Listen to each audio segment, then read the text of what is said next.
யோசுவாவின் புஸ்தகம் 3வது அதிகாரம் 7வது வசனத்தை நாம் வாசிக்க கேட்போம். கர்த்தர் யோசுவாவை நோக்கி நான் மோசேயோடு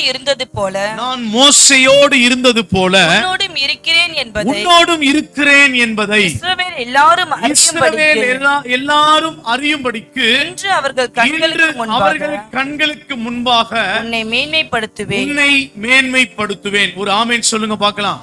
யோசுவா என்கின்ற ஒரு வாலிபனை ஆண்டவர் மகத்துவமான பணிக்கு தெரிந்து கொண்டார்.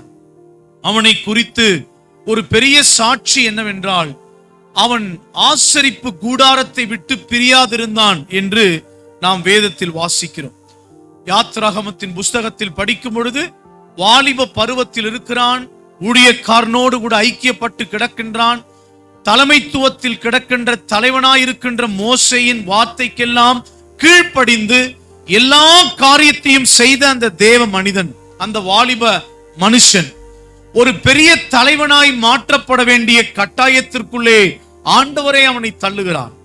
அந்த தலைவன் என்கின்ற ஒரு பெரிய ஒரு தலைமைத்துவம் கிடைக்க காரணம் என்னவென்றால், அவன் தேவனுடைய கூடாரத்தை விட்டு, அன்னைக்கு ஆசரிப்பு கூடாரம், இன்னைக்கு நமக்கு கிடைத்திருக்கின்ற தேவனுடைய ஆலயம்.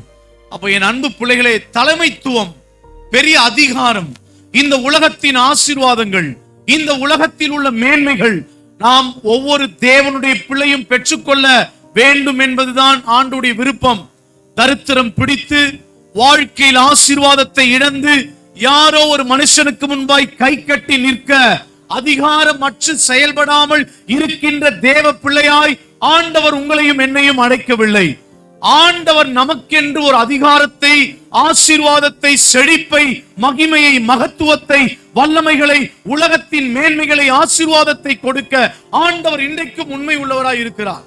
நம்முடைய பிள்ளைகள் அவரை விசுவாசிக்கும் பொழுது, நான் தீர்க்க தரிசனமாய் சொல்கிறேன், யாருக்கு முன்பாக தலைகுனிய விடாமல் ஆண்டவர் நம்முடைய தலையை நிமிர்ந்து நடக்க பண்ணுவார். நம்முடைய தலை நிமிர்ந்து நடக்க பண்ணுவதற்காக நமக்கான தலைவர்களை கர்த்தர் ஏற்படுத்துவார்.